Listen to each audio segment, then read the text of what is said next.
Seriously. That's how this one starts out.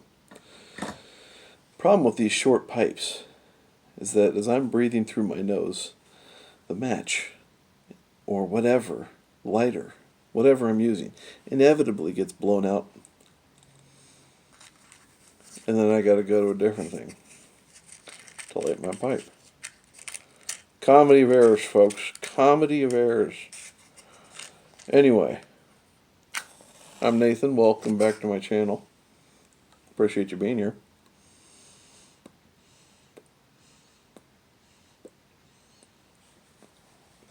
You might have noticed I'm still wearing the same clothes from my last video. One of two things are possible. Either I smell really ripe, or I just made a second video on the same night.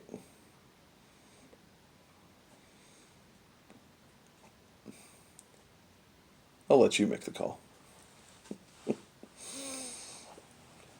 Anyway, I'm still smoking my Gaslight and my little Molina, enjoying the same coffee.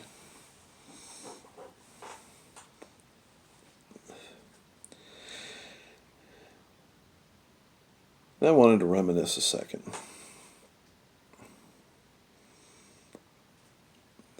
So, it's the same song and dance for me as it is for many pipe smokers out there. I grew up, my dad was a pipe smoker. Enjoyed his cigars too. But he really enjoyed pipes and would enjoy having a pipe with his father-in-law, my grandfather.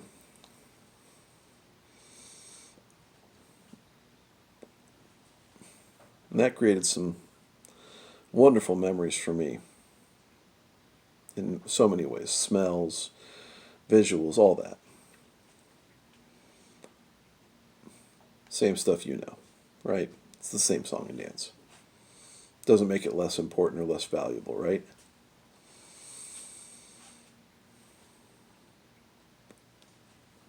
So,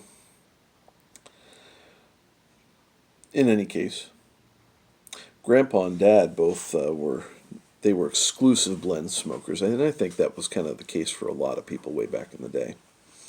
They had their blends, and those were the ones they stuck with. I have a feeling my tobacco cellar, with the variety of blends that I have, would probably, quite possibly, give my grandfather a fit. Don't know. Never had a chance to enjoy a pipe with the man. But, Dad had gone through and wouldn't, and would smoke. And, I remember his nightstand next to his bed it was a little pipe cabinet. And I remember pretty regularly breaking into that thing and looking at the pipes and just really being fascinated with it. He had a little wooden tobacco jar that, that he'd store his blend in, and, just, again, a lot of fond memories. I was a lot smaller back then.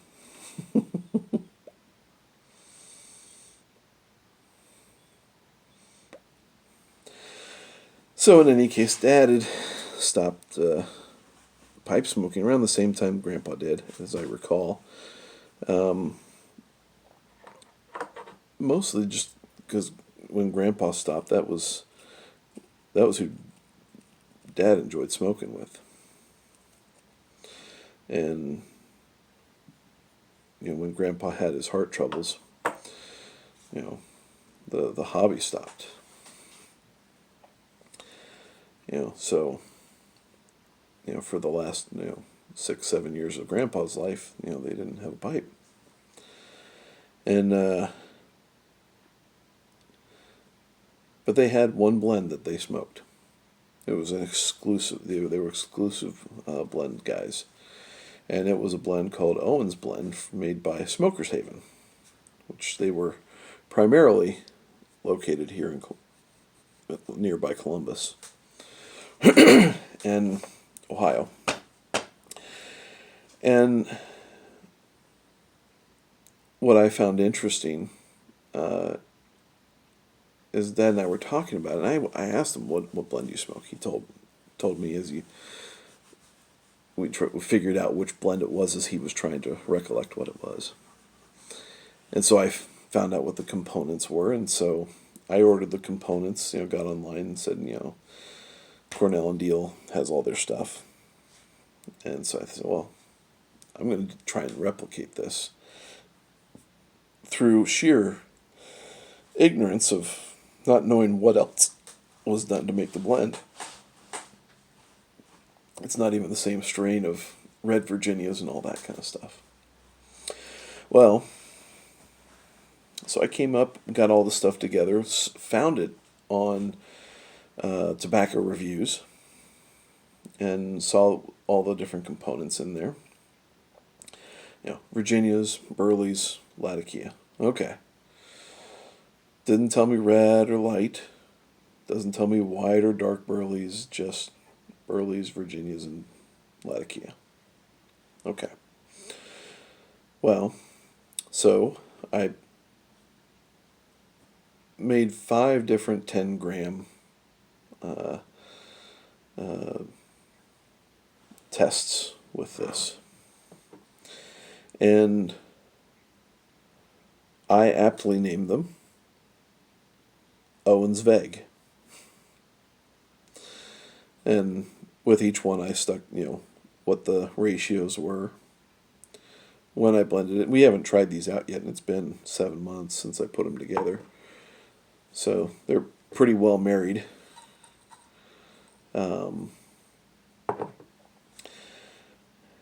But we did have smell tests. Mom was still with us then, and once I got done blending them, and oddly enough, the one that got her and Dad's vote for what was most likely closest to it was number 1. So we'll see how that goes. It was a fun process.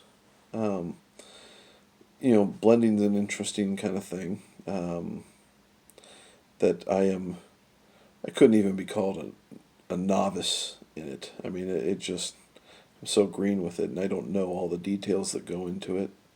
My first attempt was, I found out I liked, since I like Old Dark Fire, I'm like, I can get some Kentucky and blend that.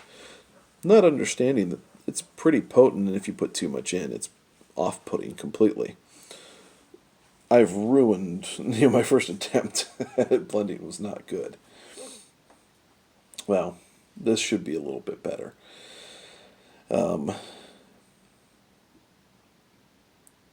It's just a good time. I recommend delving into it a little bit if you can. And I know that some people, as far as they go, is they'll sit there and mix 2 already made blends by various tobacconists, and put them together because they like it. And I think one of the famous ones is Haunted Bookshop and Pirate Cake, which matches, I think, called Haunted Pirate Ship or something like that, which I have some of that. Haven't tried it yet. I fear that one because Pirate Cake, oddly enough, gives me real bad tongue bite. Almost instantaneously, too. It's really weird. But in any case, it was fun.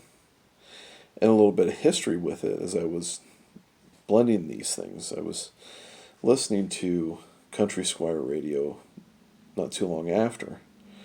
And they did, back in August or September, maybe it was July, I don't know.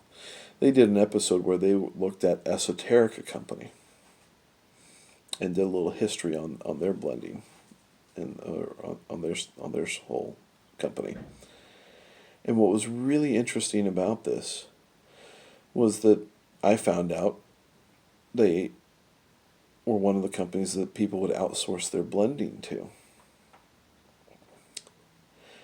which I thought, oh, that's interesting. When I've found out since, like, blends like Stonehenge by GLPs is blended by Even though it's GLP's recipe, he outsources that blending to Samuel Gawith, I think. And I think to get that Lakeland essence. And what I thought was really interesting when John David was talking about Esoterica is that they were the company that Smokers Haven contracted to in the 70s and 80s to make all of their blends. And I thought, really? That's interesting.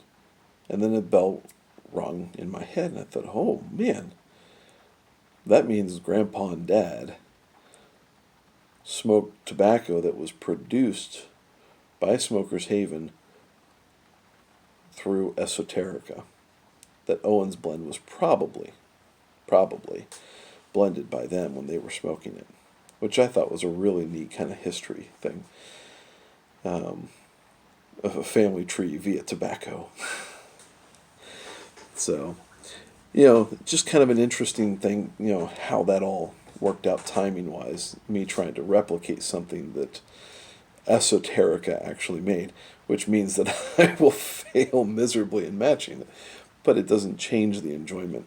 It doesn't change the fellowship that my dad and my brothers and I get to have surrounding recreating a blend that Dad and Grandpa used to really enjoy together. So, in any case, it's a lot of fun, a lot of interesting things. Life is good. A lot of enjoyment to be had in it. So, all that said, count your blessings, be thankful. And again, at the end of it all, grace and peace to you.